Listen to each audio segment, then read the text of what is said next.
Our hero grew apace. A country lad far happier in the woods than in the study. A bad hero it may be, with many a weakness. But then, if Adam hadn't had such a weakness for apples, there would be nobody to tell Tom's story at all. And a part of that story tells of the sport Tom found in the woods.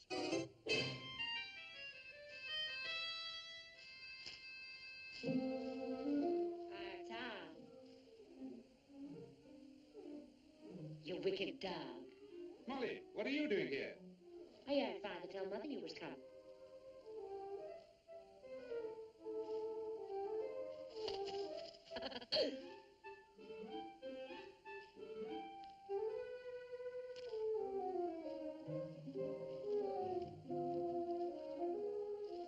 It's a good night to be abroad and looking for game. Tom.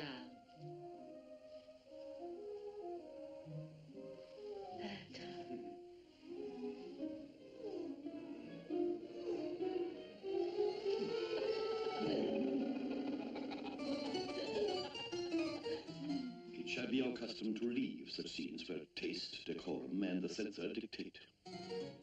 In this way, we shall try to make up for our incorrigible hero. As soon as he had left the disreputable Molly, what did he do but join her equally disreputable father, Black George, gamekeeper to Squire Allworthy. Come on! I hear him. Psst. Come on, lads. We'll smoke him out. Fetch it, boy. Come on. Wait!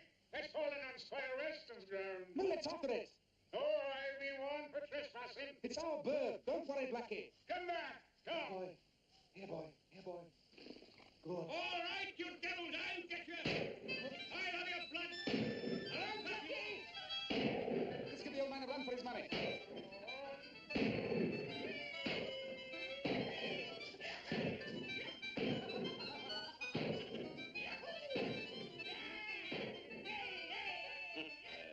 Home, lad.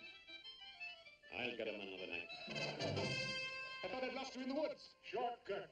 We'll be caught one of these days. Don't worry. All right for you. You haven't got a family to keep. I'll look after you. Here. Take this guinea. Good night, Blackie.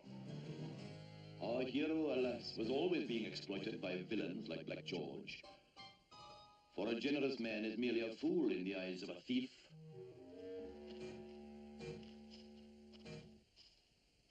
A sheep? Aye, sir, an entire sheep. A fat animal. Enough to feed a village for a week. Hanging up in his cottage, as proud as a battle trophy. It is a grave matter. A hanging matter. Sir, if I may speak on his behalf, I silence. Are you guilty? I am guilty. So forgive him. Be quiet, sir. I have to do justice here. You have committed a capital crime. The laws have provided the most terrible penalty. To hang by your neck.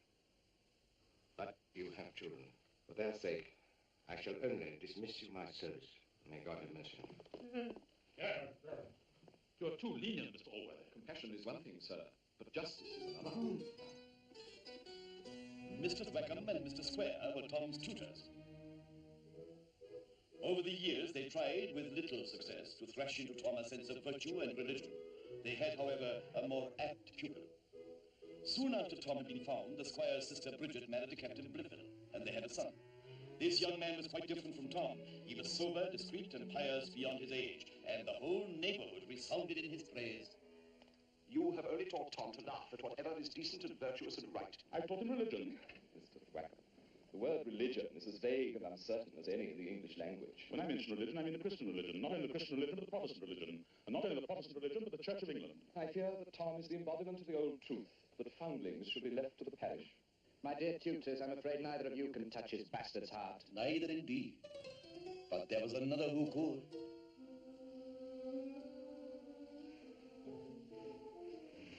Tom, I want you to help me. How? I want you to get me a post, Tom. Miss Western's come back from France. She'll be wanting a maid. I'll speak to her. Tom, you are kind to me. Miss Western's maid.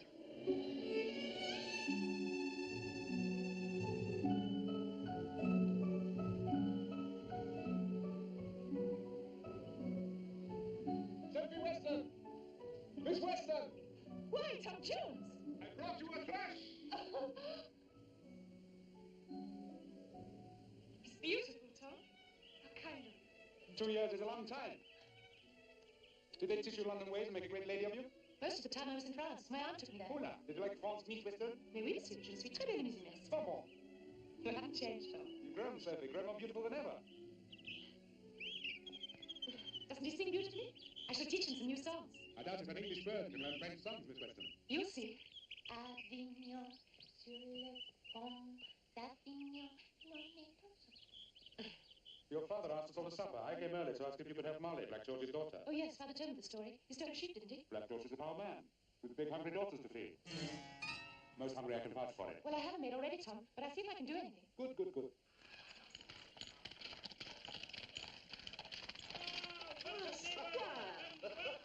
Nice to see you. Good day, Western. Good day. Look, Tom brought me a thrush. Oh, what a sweet song. It's sweeter than any tune of Mr. Handel's. Tom, thank you. Welcome home, Sophie. How lovely you're looking, child. Good to have a home day, Miss Western. Squire. Let's all go into dinner. Oh, dear. Oh, my little bird.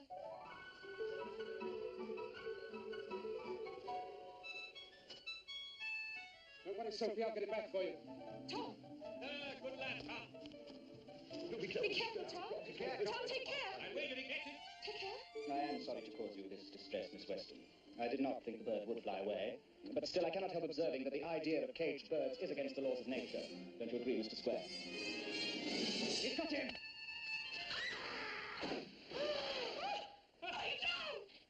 He's got the bird.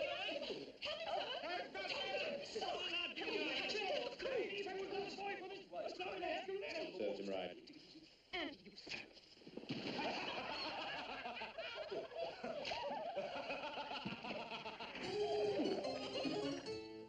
The weeks passed, and Molly grew apace too.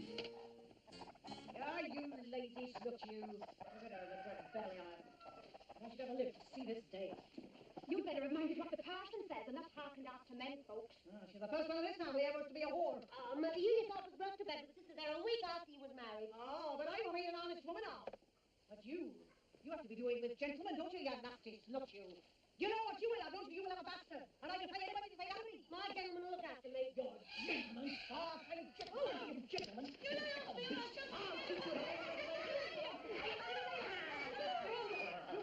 These be constantly applied, and then, though we cannot absolutely promise success, yet we may properly say with the apostle, what knowest thou, O wife, whether thou shalt save thy husband? And now, my dear brethren, let us sing together the hymn, O God, our help in ages past.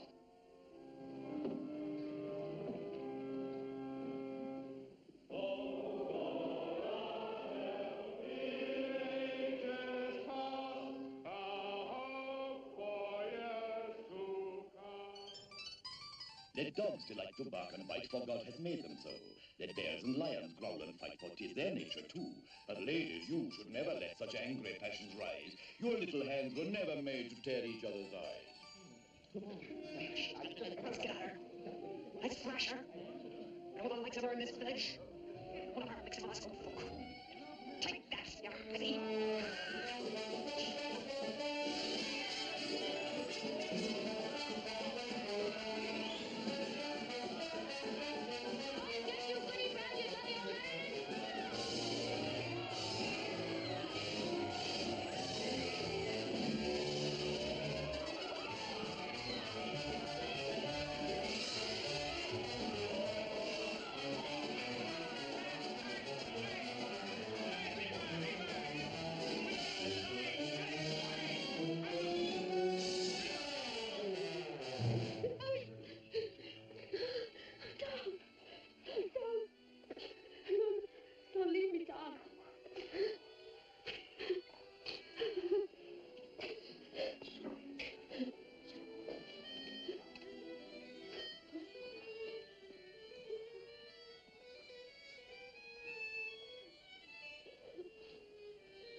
slut. Good boy, good boy. He's a game lad, your Tom. So, Gwen is having a bastard. Yes. It seems the girl has refused to name the father to Mr. Allworthy. He may have to send her to Bridewell. Father, I have a headache. I smoke it! Tom is the father of that bastard. Tom is the bastard father. Father. Oh, Sonnigan, what a little home after that boy. The girl is ruined, surely. Ruined for sure. Once broken, never mended, eh?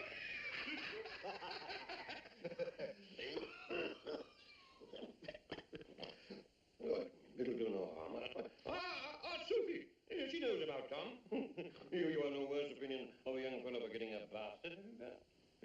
Stop popping up and down, girl. No.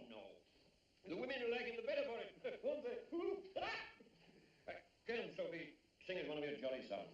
Not tonight, Father. I have a headache. Let's have St. George. She was for England, or Bobby and Joan. That's a good song for tonight, eh? Another little old handle now, my little darling. You play like an angel.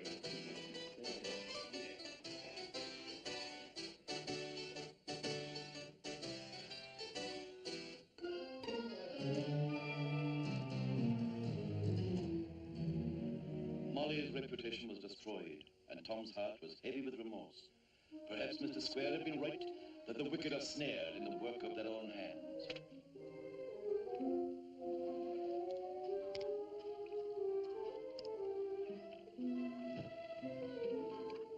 Oh, Mr. Jones.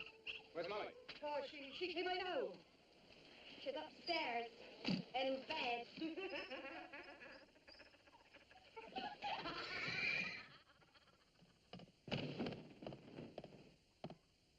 Who is it? It's me, Tom. Why haven't you been to see me before this time? Molly, well, I hope to I thought you said to be my gentleman. I hope to explain why. Oh, you're not going to admit you had your wicked will of me. No, I shall never love another man but you, Tom. Not if the greatest squire in the country should come a-courting to me, I couldn't give myself to him. No, Tom. Not for all the riches in the world, now that you've gained my heart. You are a lecherous rascal after all, Tom. I shall always hate and despise the old sex on account of you, Tom. Mr. Square. Molly's favours, after all, had not been bestowed on Tom alone. Our hero, unlike many other men, was fortunate enough to discover the father of his child in time. And after everyone's kindness, too. She has laid the child at young Mr. Jones's door. All the parish say Mr. Allworthy is so angry with Mr. Jones that he won't see him. To be sure, one can't help pitying the poor young man. He's so pretty a gentleman. I should be sorry to see him turned out of doors. Why do you tell me all this? What concern have I with Mr. Jones does? Oh, Mum, I never thought as it was any harm to say a young man was handsome. But I shall never think of him any more now. For handsome is as handsome does. Tittle-tattle, tittle-tattle. I shall be late for the hunt. Sorry, I'm sure, Matthew.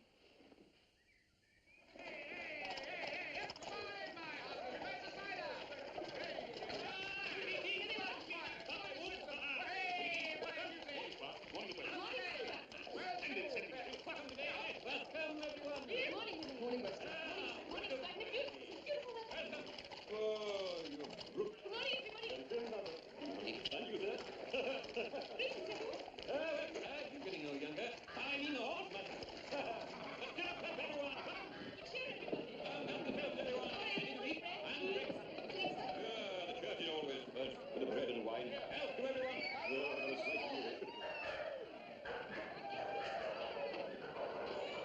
Mrs. speaking today. Drink up, everyone. Huntsman, boots down. Hello, driver, please, let's go.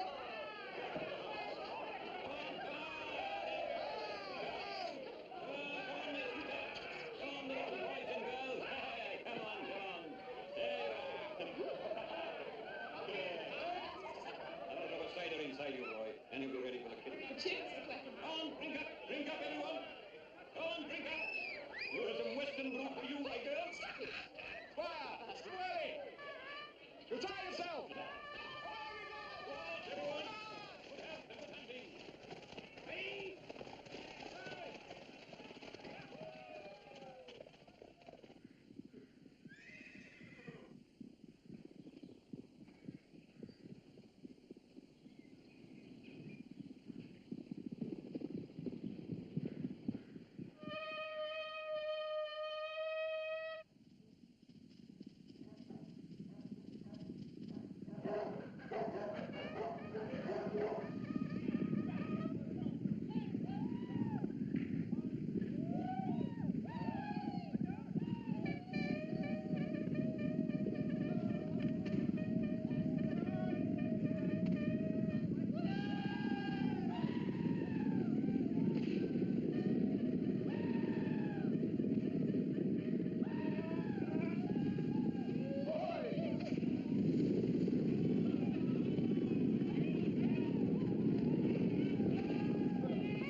Jones. If I've preserved you, madam, I'm sufficiently repaid.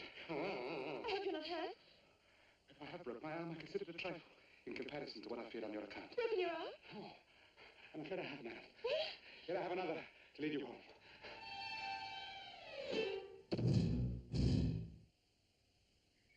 Look at him, Mum. He's the most handsome man I ever saw in my life. Why, Anna, I do believe you're in love with him. I assure you, Mum, I'm not. If you were, I see no reason that you should be ashamed of it. Why, he's certainly a handsome fellow. That he is. The most handsome man I ever saw in my life. And as you say, Mum, I don't know why I should be ashamed of looking at him, even though he is my better. For gentlefolk of flesh and blood like us servants. I am an honest person's child, and my mother and father were married, which is more than some people can say as high as they hold their heads. Anna. My grandfather was a clergyman, and he would have been very angry to have thought any of his family had taken up with Molly Seagrim's leavings. Why, Mum, the young gentleman is awake. Yes, you've awakened him with your foolish chatter. I feel awake for the first time, madam.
Narrow scrutiny, found some magical books. Several vials of strange liquors, pots of ointment.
terrible thing. What's that? There's been an accident. My mother is dead.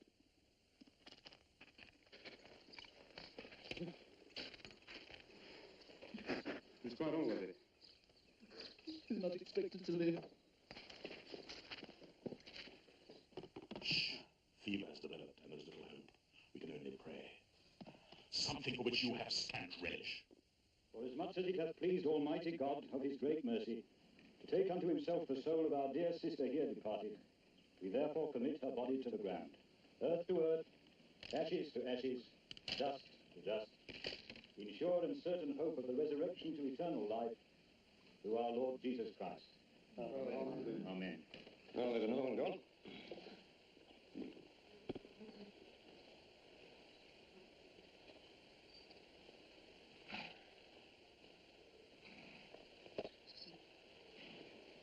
Pure blood. She will be with the angels, my boy. Mortal forms are but shadows of a purer reality. Thank you, sir, for your comforting words. She was a great lady. Sir, some time before your mother died, she gave me a letter. Her instructions were to hand it to Mr. Allworthy as she was buried. Hand it to me. I will give it to my uncle. She expressly said into no hands but Mr. Allworthy.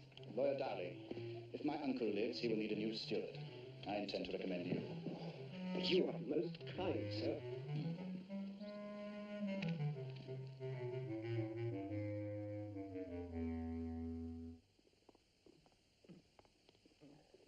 Do not grieve, my dear nephew. Do not grieve. So you cannot pass. Death comes to us all, Tom. I have asked you here to tell you of my will.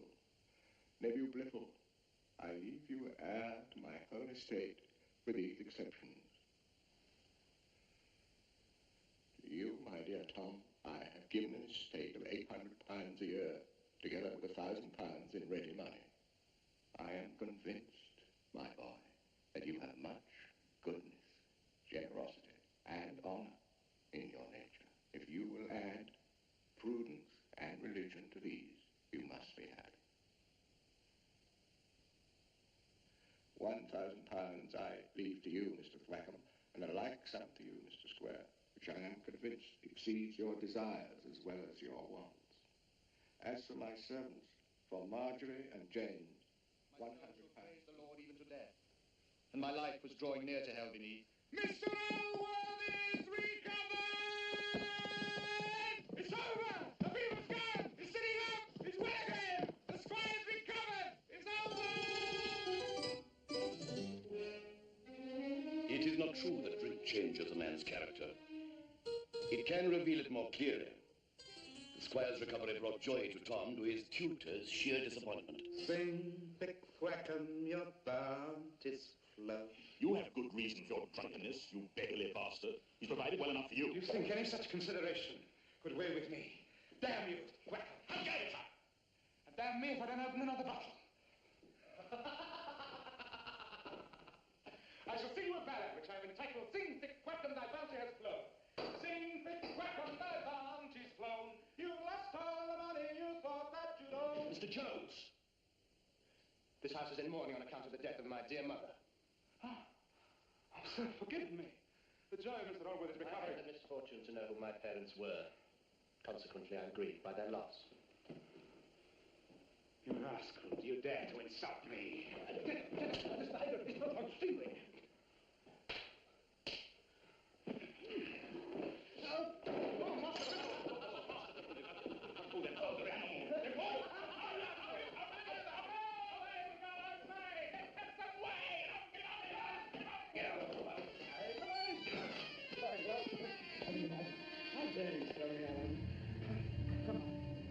Shall we take the evening out?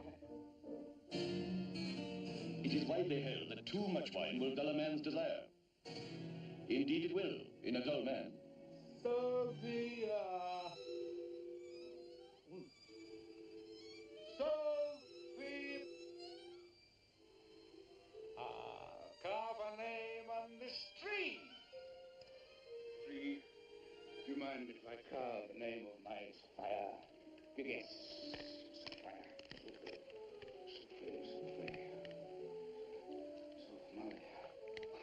Molly.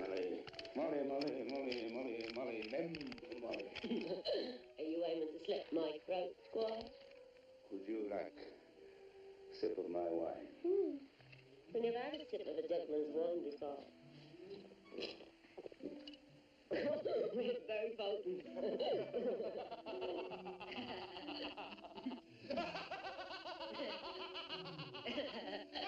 What are you laughing at, Tom? I think it's fine in your bedroom. To those who find our hero's behavior startling, the answer is simple. Tom had always thought that any woman was better than none, while Molly never felt that one man was quite as good as two. He has a wench. A wench? Let's go and find the wicked girl. Yes. Who's that?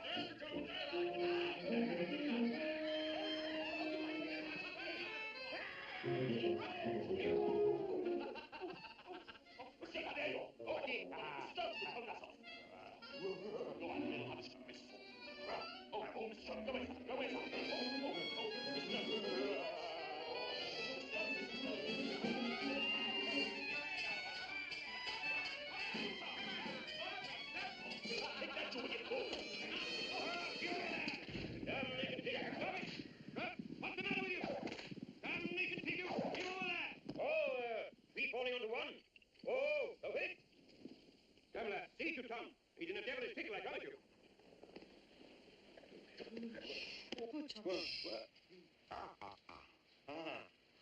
Sir. Here? Oh, perhaps some water. What are you brawling about, Tom? If you search the bushes, you'll find the reason.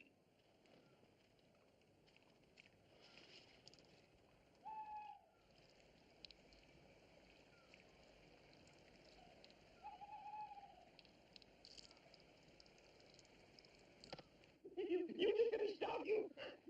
Where is she? Where's Tom Footy? Where's Tom Footy?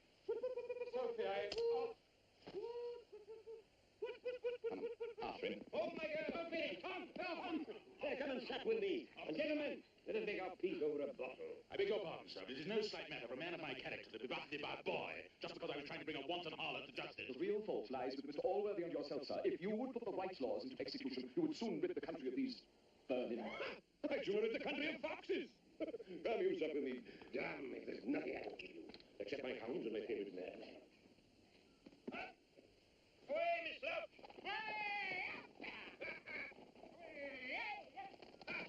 Let us go and tell Mr. Allworthy how the monster has behaved. No, sir, I beg of you, let us wait. A better time will come. Aunt Shonigan is my sister's coach. Ordering her from London. I hope the old bitch has gone to bed. Come, Sophie, sing us one of those golly songs, my girl. Please, Father, I do not feel very well. I think I shall go to bed. Not before you attend to your guest. Tom, he has a great task, I warrant you. Western, what are these nocturnal rites? Now, look here, sister. Sophie? Yes, sir? To bed. Bed? Bed. I'd be glad to, ma'am. Now, look here, sister. Brother, as I am here to stay a while, I shall sign a peace treaty with you. Sister, I've often warned you not to talk that coarse gibberish to me. I pity your country ignorance from my heart. And I despise your cityfied claptrap. I'd rather be anything than a courtier, or a Presbyterian, or a crawler around one of those damn German kings that I'm given to believe some people are. But if you mean me, I'm a woman. Yeah, it is a good thing for you that you are. If you were a man, I'd have let you have thick long ago. Brother, I think you are a perfect goat.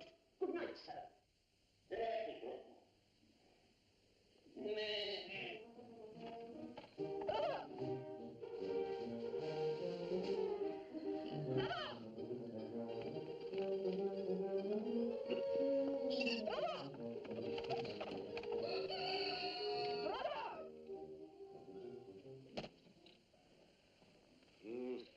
Brother, have you not noticed something very extraordinary about my niece Sophie lately? Tell me then. For you know I love that girl more than my own soul. Well, unless I am deceived, my niece is desperately in love. In love? In love? Without my consent? I'll disinherit her! I'm crossing out the door, start hitting her pounding! Where is she? Supposing she should have fixed on the very person you would have wished. No!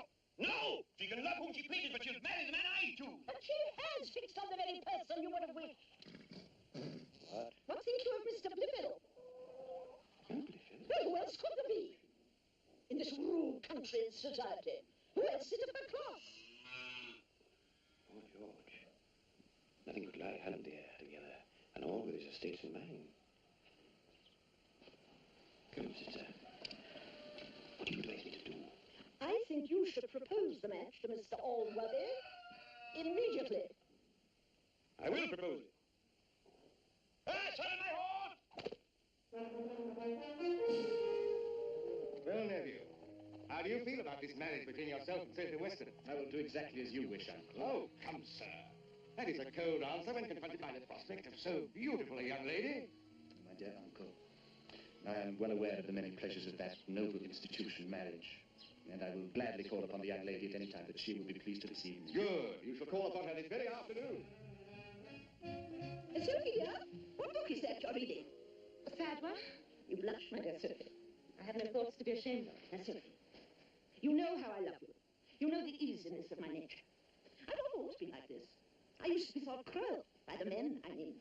I was called the cruel Partridge. Now, come, Sophie, I've news that will delight you. News? What news are? This very afternoon, your father has arranged for you to receive your lover. My lover? He's coming? This afternoon? Yes. And you're to put on all your best airs. Aunt! You almost frightened me out of my senses. You will come to yourself again. He's a charming young fellow. Dear, dear Aunt. I know none of such perfections. So brave, and yet so gentle, so handsome. What matters is being base-born. Baseball? What do you mean? Mr. Blifil, baseball? Mr. Blifil? Mr. Blifil? Of whom else have we been talking? Why, Mr. Jones. Mr. Jones? Mr. Blifil? You can't be in earnest. Oh, you know, I'm the most unhappy woman alive. How can you think of disgracing your family by allying yourself to a bastard? Madam, you have extorted us from me.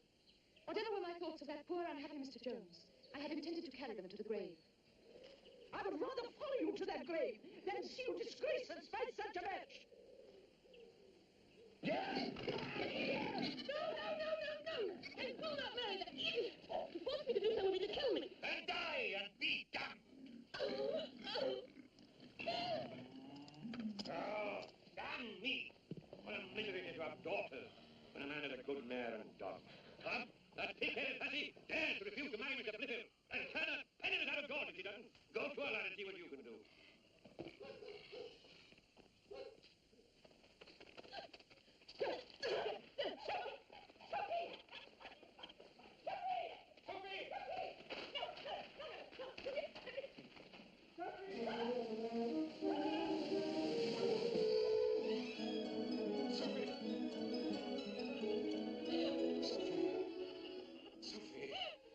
Sophie. My dearest, promise me you won't give yourself to Blifil. Don't say that name to me. Tell me, I may hope. Tom, let's go. Sophie, please. Or you'll be destroyed. The only destruction I fear is the loss of my Sophie. I cannot part with you.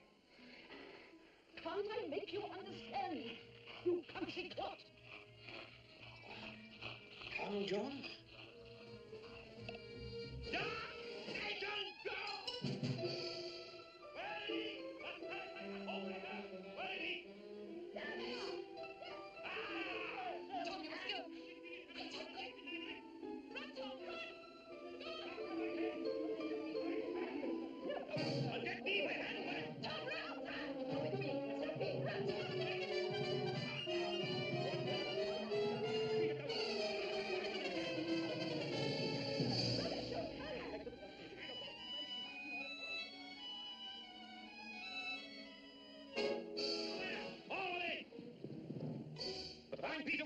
What can be the matter, Mr. Western? My daughter falling in love with your bastard. That's what comes of trying to bring up a bastard like a gentleman and letting him go round visiting from nice folks' houses. I'm sorry to hear you say this. A pox on your sorrow. I've lost my only daughter. My poor Sophie, the joy of my heart. Little did I think when I loved him as a sportsman that he was all the while poaching after my daughter. I wish you had not given him so many opportunities with her. What the devil did she have to do with him? He came a hunting with me, not a talking to her. What are we to do, Mr. Western? Keep the rascal away from my house until I've locked the wench up. I'll make her marry Mr. Blifil here. It's the last thing I do. Huh? I'll have no other son-in-law but you. So go to her, you jolly dog, you. I tell you, you shall have her. As for that son of a whore, Jones, if I catch him anywhere near my gal, I'll qualify him to run for the gelding plate. Even the best of horsemen should avoid the battle. However, the forces of sobriety were gathering in all their strength against our hero. Call your attention to the abominable behavior of Mr. Jones. He is a monster of depravity and should be expelled from your house this instant. You let her out of her room after I locked her in. Women are convinced by reason, not by force. The English of which is, I am in the wrong. As soon as she came back to live with you, brother, she imbibed these romantic notions. You don't imagine, do you, that I thought of the thing? Your ignorance, brother, as the great Milton says, almost subdues my patience. Damn Milton! He had the impudence to be here and say to my pater, let him afflict. He was, according to the vulgar phrase, whistle drunk. On the very day of your utmost danger, he filled the house with riot and debauchery. And he even struck Master Blifil. How? Did he dare strike you? Oh, Uncle, I'm sure I'd forgiven him for that long ago. But the same evening, we unluckily saw him with a girl in a manner not fit to be mentioned. Mr. Thwackum advanced to rebuke him when I'm sorry to say it, he fell upon the worthy man, beat him outrageously. Tell me, child, what objection can you have to the young gentleman? A very solid objection, in my opinion. I hate him. Well, I have known many couples who have entirely disliked each other, lead very comfortable, genteel lives. Madam, I assure you, I shall never marry a man I detest. I still believe the young man to have a few redeeming graces. Some of the crimes you accuse him of really sprang from his mistaken compassion for the gamekeeper and his family. Compassion, sir, lust. All his gifts, his so-called generosity, were merely bribes to debauch another innocent. As you know, the unfortunate Molly. Miss Sophie Western will be the next to be undone. All this I would have revealed long ago had not Master Blifil begged me to give him another chance.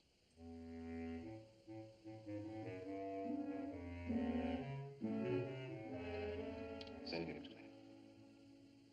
Tom, I have forgiven you too often in the past, out of compassion for your youth and in hope of your improvement. You must leave my house forever. However, I have educated you like my own child and would not turn you naked into this world. Here is something which will enable you, with industry, to get a good employment. Goodbye, Tom.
Very sensible of the many advantages of binding our two estates together.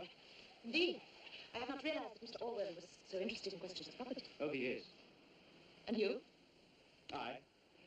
Well, naturally my attentions are set constantly on those most blissful and sanctified pleasures of holy matrimony. Clandestine hours so soon, Mr. Blifil? I pray you, aunt, excuse me. I feel a little faint. The fox, Mr. Blifil? The fox? Tally-ho!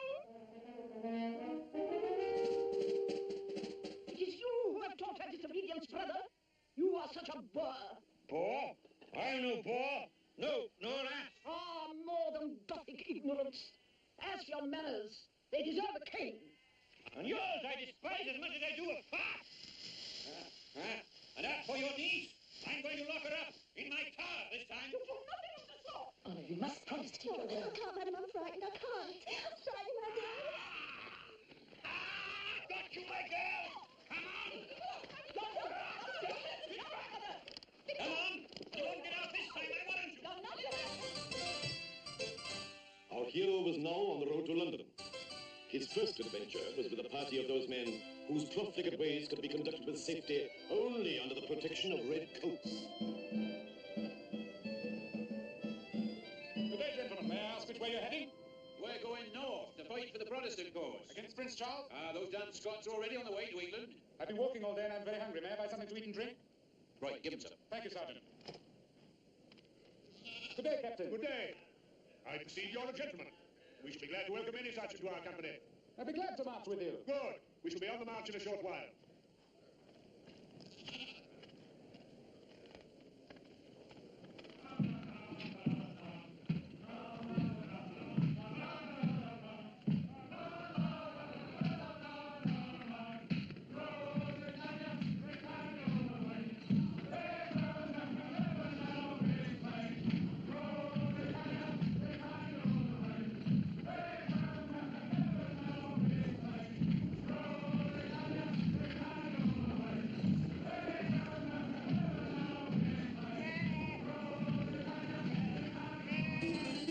Comes a time when men in a constant state of readiness for war will slip their leash and fight like dogs. And I believe that a man can fight for no nobler cause than that of his religion. I'm going to take the Protestant cause.